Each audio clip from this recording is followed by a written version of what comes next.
Hola gente, ¿cómo están? Bienvenido a otro análisis de JB Fútbol. Hoy voy a analizar la previa de la final de la Champions League.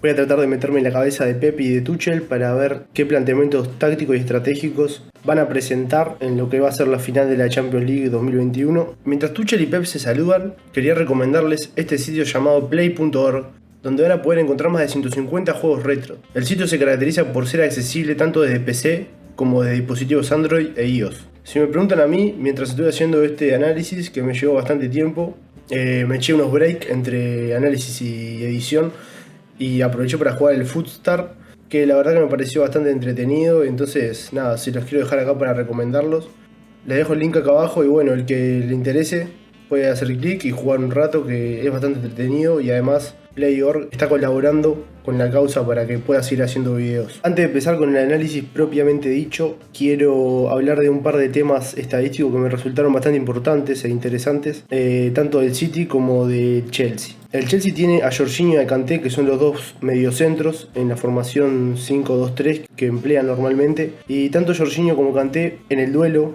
frente al Real Madrid completaron tanto 6 como 5 intercepciones respectivamente, que es un número muy alto en comparación a lo que es el promedio de intercepciones por jugador en toda la competición, que fue de Rogier, con el 3,3% de intercepciones por partido.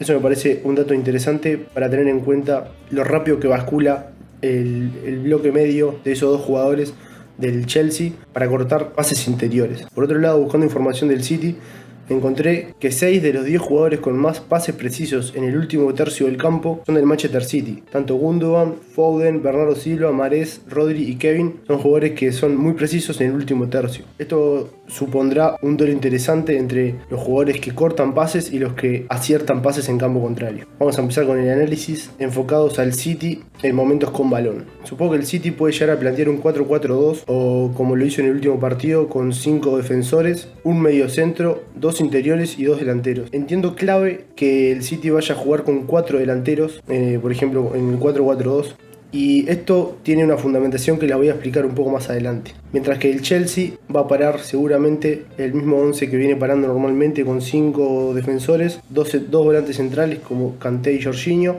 2 interiores, Mount y Havertz, y Werner como 9. Lógicamente esto cambia constantemente en momentos con balón y sin balón, pero para mí se van a acercar bastante estas formaciones a lo que los equipos van a plantear. El Chelsea tiene un punto débil en su módulo de juego y es los costados de los dos mediocentros, tanto de Jorginho como de Kanté. En el último partido del Manchester City frente al Chelsea, Guardiola ubicó tanto a Sterling como a Ferran Torres en esos sectores, haciéndolos vivir ahí para poder explotar esos espacios y recibir para prolongar el juego.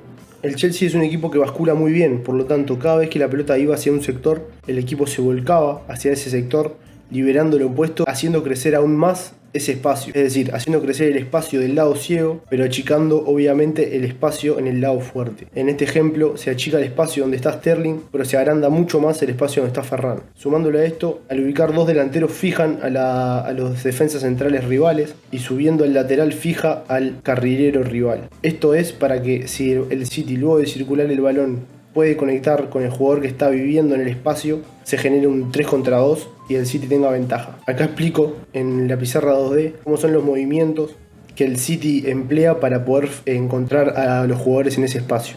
Supongamos que el balón viene hacia afuera, el equipo bascula, tanto Jorginho como Kanté, para achicar el espacio cercano al balón.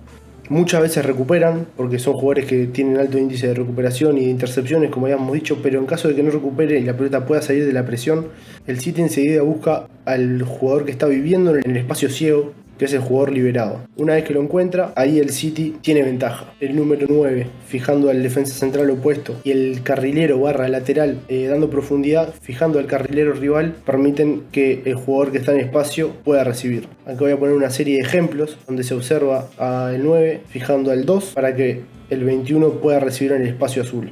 Acá nuevamente, el balón en una zona congestionada, logran salir y enseguida buscan al jugador en espacio azul. Como observan, tanto el central como el lateral del Chelsea están fijados, por lo tanto no pueden saltar, y se genera un 3 versus 2.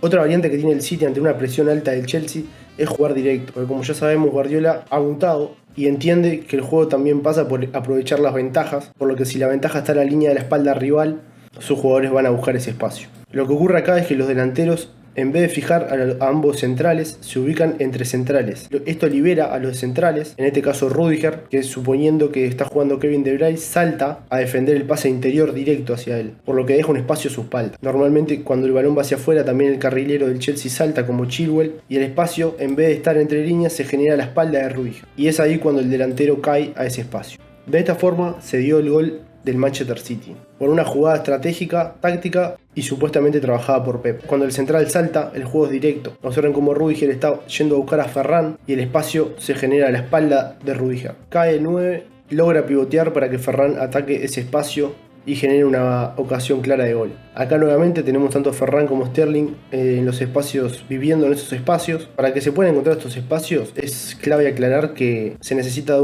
una buena circulación del Manchester City para hacer mover el bloque defensivo del Chelsea, tanto generar saltos mediante conducciones como aprovechar los desajustes de las basculaciones. Cuando un equipo se mueve de un lado hacia otro, seguro se estira en algún momento, y para aprovechar esos espacios. Acá vamos a ver de vuelta como Rüdiger salta a por Ferran y automáticamente el delantero ataca la espalda de Rüdiger. Esto desencadenó, como dije, en el gol que le dio el 1-0 al Manchester City en este partido, que terminó perdiendo, pero considero importante que hayan logrado marcar de esta forma, que es una forma que está estudiada y trabajada. Aquí lo tenemos de vuelta desde otro ángulo. Ahora vamos a hablar un poco del Chelsea con balón. El Chelsea tiene un arma secreta que se llama N'Golo Kanté. Frente al Real Madrid acertó 85% de sus pases, completó 3 pases clave y 5 intercepciones. Números bastante interesantes para un volante central. Y este jugador es un jugador clave, porque teniendo en cuenta la disposición táctica del Chelsea, al usar sus dos centrales como conductores, generan un salto de una segunda línea rival, porque en conducción superan la primera línea, que supuestamente es el 9. Por lo tanto, cuando generan saltos, generan intervalos grandes entre centrales y laterales que saltan. Kanté es un jugador muy inteligente para divisar esos espacios y atacarlos rápidamente. Entonces lo que entiendo es que el Chelsea va a poder jugar un poco más directo respecto a lo que lo viene haciendo. Observen acá como el pase viene hacia uno de los interiores, creo que es Mount, y al momento de devolver el balón, Kanté ya está atacando el espacio. Nuevamente, Azpilicueta con balón, Reece James atrayendo la marca de Mendy, el interior atrayendo la marca del defensa central que salta. Cuando ocurre esto, que son atracciones inducidas por el Chelsea, N'Golo Kanté entiende perfectamente el espacio y el momento adecuado para llegar a ese espacio. No es lo mismo vivir, como habíamos dicho recién, que hizo el Chelsea con sus jugadores interiores, que llegar como lo hace Kanté muy bien. Entonces Kanté llega, lo conectan y de esa forma se generan situaciones de gol. Nuevamente el Ake sale a presionar al interior, Reece James atrayendo a Mendy y Kanté atacando el espacio a espalda. Si se dan cuenta, los espacios atacados por el Chelsea y por el City en largo son casi los mismos, por lo que se puede decir que son equipos que entienden bien en lo que es el juego y dónde están los espacios para atacarlos. Nuevamente, en este caso creo que es Hudson-Odoi, atrae la marca de Ake, que lo deja girar, y el que ataca el espacio para el segundo gol del Chelsea es Timo Werner, que aprovecha la salida, la atracción de Ake y de Zinchenko para explotar el espacio y poder centrar y que el opuesto marque. Comentarles también que voy a estar analizando la final de la Champions en Twitch, así que vayan a seguirme, JB_Fútbol, y también estoy en Instagram como jb.futbol. Muchas gracias por ver. Nos vemos en el próximo video, que va a ser el análisis de lo que fue la final de la Champions.